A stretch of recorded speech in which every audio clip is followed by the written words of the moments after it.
केदारनाथजवळ Aryan एव्हिएशनचं helicopter कोसळलं, 7 जणांचा मृत्यू. गौरीकुंड सोनप्रयागच्या जंगलामध्ये हेलिकॉप्टर कोसळल्याची माहिती. अहमदाबादेतील घटनास्थळावरून आतापर्यंत 275 जणांचे मृतदेह सापडले, तर आर्यननं उत्सुकतेनं व्हिडिओ बनवला तेव्हाच दुर्घटना घडली. आर्यनचा मित्र राजनं सांगितला किस्सा.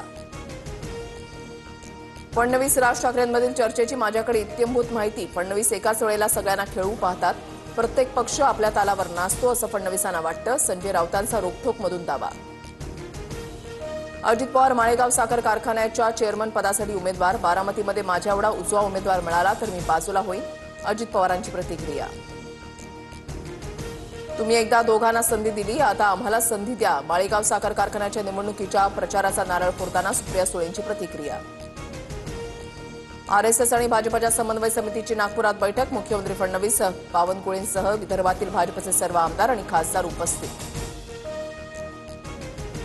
पंतप्रधान मोदी उद्यापासून 5 दिवस परदेश दौऱ्यावर. मोदी 16 आणि 17 जूनला होणाऱ्या G7 परिषदेला उपस्थित. मोदी कॅनडासह सायप्रस, क्रोएशियाला भेट देणार.